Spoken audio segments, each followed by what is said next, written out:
A very good morning to all. Myself Ajay Singh Solanki, faculty social science Resonance PCCP division. आज हम एक और video लेकर के आए हैं आपके लिए।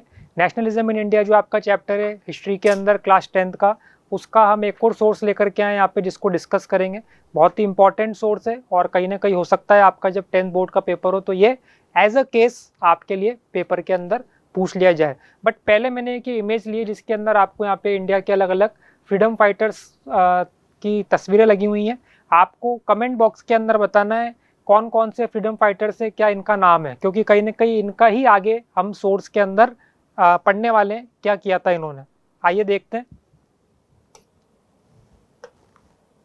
बॉक्स नंबर 1, ठीक है, नेशनलिज्म इन इंडिया के अंदर जो बॉक्स 1 है आपका एनसीईआरटी का, उसको आज हम समझने वाले हैं। क्या हेडिंग है आइए देखते हैं। To the altar of this revolution, altar of this revolution we have brought you our youth as incense. अब अगर अपन बात करें तो किस वे में यहाँ पे बताया गया है। अल्तार का मतलब होता है जो अपना पूजा घर होता है। इस तरीके का मैंने यहाँ पे इमेज भी ले लिया ताकि हम और बेटर समझ पाएं। इंसेंस हमें पता है क्या होता है, जो हम पूजा के टाइम पे अगरबत्ती लगाते हैं, यूज करते हैं। बट यहाँ पे इसका क्या मतलब क्या है, क्या निकल कर के आ रहा है, मतलब to the altar of this revolution we have brought our youth as incense. मतलब इस रेवोल्यूशन के अंदर जो यूथ हैं वो क्या कर रहे हैं, कहीं ना कहीं अपना जो भी उनकी एनर्जी है उसको एक पॉजिटिव वे में यूज कर रहे हैं इस रेवोल्यूशन के अंदर, और वो एनर्जी लगातार क्या हो रही है, फिर आगे मल्टीप्लाई होती जा रही है। तो यूथ को यहाँ पे एज एन इंसेंस बताया और रेवोल्यूशन को क्या बताया, अल्तार। हम जब पूजा कर होता है तो उसके अंदर अगरबत्ती लगाते हैं ना, ठीक है, उस तरीके से। तो एक आपका रेवोल्यूशन अल्तार हो गया, इंसेंस यूथ हो गया। अब समझते हैं आगे क्या दे रखा है। Many nationalists thought that the struggle against the British could not be won through non-violence। अब गांधी जी तो अपन ने इस चैप्टर के अंदर पढ़ा है, क्या बात कर रहे हैं आपका नॉन वायलेंस के अंदर। Many nationalists thought that the struggle against the British could not be won through non-violence।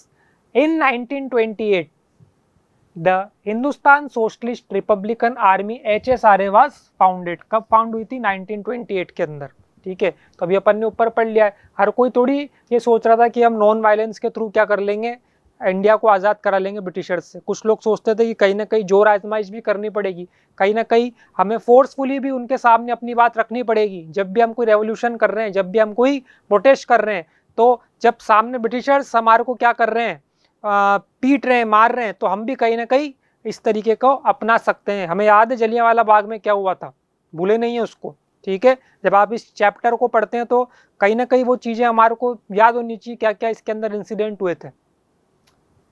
1928 के अंदर HSRA का फॉर्मेशन होता है। It was founded at meeting in Firoz Shah Kotla. कहाँ पर है ये, दिल्ली के अंदर। अब कौन कौन से इसके अंदर लीडर्स थे, आपका भगत सिंह, जतिन दास, अजय घोष। आगे जब मैं लेकर के जाऊंगा इस स्लाइड को तो मैंने इनके बारे में भी डिटेल बता रखी ताकि हमें पता रहे, एक हमारे पास पिक्चोरियल रिप्रेजेंटेशन रहे, कहीं ना कहीं दिमाग में रहे कि हाँ भाई ये भगत सिंह है। भगत सिंह का तो खैर हम जानते हैं, कई बार हमने इमेजेस देखी हैं, बट जतिन दास और अजय घोष का भी हम आज एक बार डिस्क्रिप्शन देखेंगे आगे।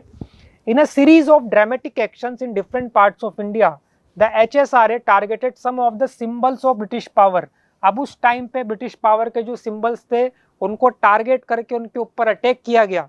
उस टाइम पर जो आपका लेजिस्लेटिव काउंसिल चल रही थी वहाँ पर भी उन्होंने कुछ एक्शन किया था। क्या किया था आइए देखते हैं। काकोरी के अंदर क्या हुआ था वो भी हमें पता है, चौरी चौरा, बहुत सारे इंसिडेंट है। तो ये जब चैप्टर हम पढ़ते हैं तो कहीं ना कहीं कनेक्टिविटी जरूरी है अलग अलग इंसिडेंट्स की। अब अप्रैल 1929 के अंदर Bhagat Singh and Batukeshwar Dutt threw a bomb in the legislative assembly.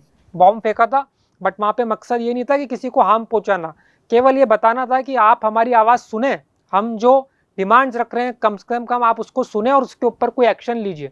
वो चाहते तो लोगों पे भी बम फेंक सकते थे, बट ऐसा नहीं किया। In the same year there was an attempt to blow up the train that the Lord Irwin was travelling. आगे लॉर्ड इरविन का भी मैंने इमेज ले रखी, बताएंगे। लॉर्ड इरविन जिस ट्रेन में ट्रेवल कर रहे थे उस पर अटैक करने का कोशिश की गई। और इन सब चीज़ों के मद्देनज़र Bhagat Singh was 23 when he was tried and executed by the colonial government।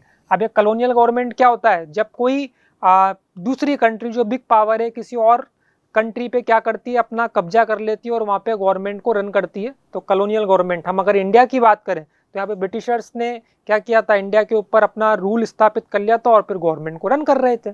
ठीक है। During his trial Bhagat Singh stated that he did not wish to glorify the cult of bomb and pistol. तो ये बॉम्ब और पिस्टल इस चीज का जो ट्रेडिशन है इसको ग्लोरीफाई करना नहीं चाहते, इसको पॉपुलर करना नहीं चाहते हैं। कल्ट का मतलब जो उनका एक ग्रुप बना हुआ था रेवोल्यूशनरीज का।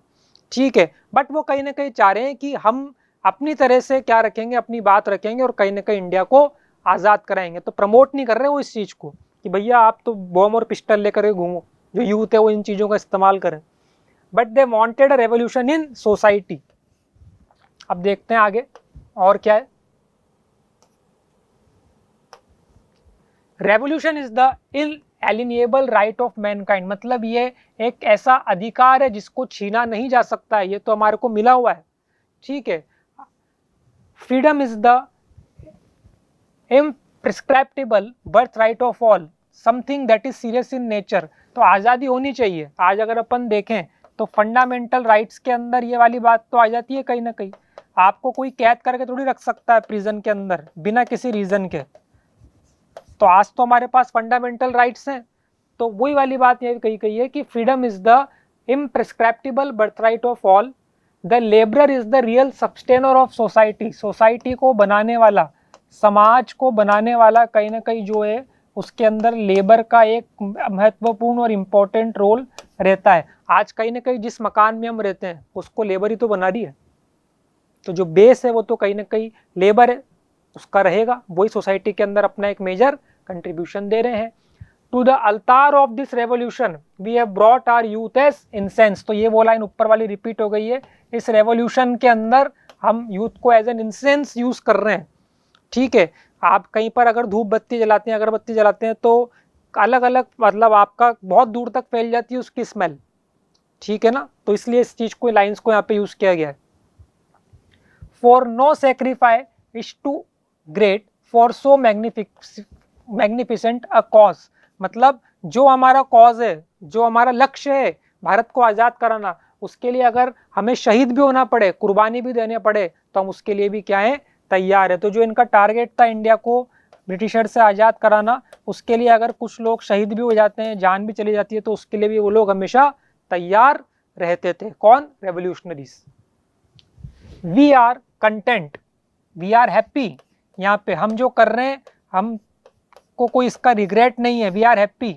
हमें पता है कि ब्रिटिशर्स कहीं ना कहीं हमें एग्जीक्यूट कर देंगे आगे जा करके, बट फिर भी हम अपने भारत को आज़ाद कराने के लिए अपने तरीके से रेवोल्यूशन को आगे बढ़ाते रहेंगे। और शायद इसलिए ही आज़ादी के इतने साल बाद भी इन फ्रीडम फाइटर्स को पूरे रेस्पेक्ट के साथ याद किया जाता है और हमारे चैप्टर्स के अंदर भी इनका डिस्क्रिप्शन है। ऐसे नहीं बोलते शहीद आजम भगत सिंह को। We await the advent of revolution, और लास्ट में ये बोलते हैं इनकलाब जिंदाबाद, इनकलाब रेवोल्यूशन। तो ये तो हो गया अपना सोर्स। अब मैंने आपको बताया था कि एक बार हम इनकी इमेजेस भी देख लेते हैं ताकि हमें कहीं ना कहीं एक कनेक्टिविटी बने रहे। चलिए, ये कौन है आपका? Lord Irwin. Lord Irwin, his main contribution to Indian history was the Gandhi Irwin pact. और भी थे, ये तो एक केवल हमने चैप्टर से ले लिया, ऐसा नहीं केवल यही काम किया था इन्होंने। डोमिनियन स्टेटस की भी बात आती है, अपना राउंड टेबल कॉन्फ्रेंस के लिए बोला था गांधी जी को कि आप जाइए उसको ज्वाइन करिए। तो यहाँ पर एक इमेज दे रखी है लॉर्ड इरविन की। ठीक है। गांधी इरविन पैक्ट क्या था? गांधी इरविन पैक्ट आपका, जब गांधी जी मान गए थे कि हम सेकंड जो राउंड टेबल कॉन्फ्रेंस होने वाली है उसके अंदर पार्टिसिपेट कर लेते हैं। एक पूना पैक्ट भी था, वो आपको बताया ना कमेंट में पूना पैक्ट के अंदर क्या हुआ था और किसके बीच में हुआ था पूना पैक्ट। अब देखते हैं अपन, ये कौन है? हमें पता है सबको, भगत सिंह, शहीद आजम। नौजवान भारत सभा पंजाब के अंदर बना इन्होंने। ही was a member of HSRA, अपन ने पढ़ा अभी। बॉम्ब सेंट्रल असेंबली, ये भी हमने पढ़ा अभी। ही गेव द स्लोगन इनकलाब जिंदाबाद। तो भगत सिंह के बारे में तो बच्चा बच्चा जानता है, बट आगे जो दो नाम दे रखे थे उनका शायद कुछ को नहीं पता होगा। अब कौन है ये आइडेंटिफाई करना है हमें। तो आपका जतिन दास, क्या नाम है पूरा? Jatindra Nath Das. He was a martyred in Lahore central jail because of hunger strike. तो ये आपके जतिन दास हैं। आगे देखते हैं। अब ये कौन है? अजय घोष। ही was a member of the communist party और HSRA के अंदर भी इनका इन्वॉल्वमेंट था। लास्ट क्या है अपना, Batukeshwar Dutt. He was an active member of HSRA, bomb central assembly with Bhagat Singh.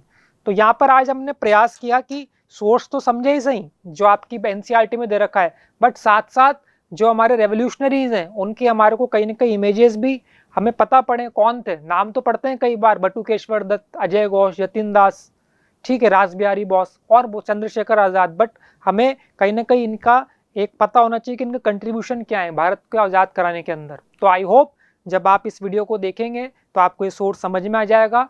मेरा एक निवेदन है कि जब भी आप ये वीडियो देखें तो अपने साथ अपनी NCERT की बुक साथ रखें और वहाँ पे जो भी वर्ड्स हैं उनको मार्क करते हुए उनका साथ में मीनिंग भी लिख लें। आपको आगे के लिए क्या रहेगा, जब भी रिवाइज करेंगे आसानी रहेगी। Thank you.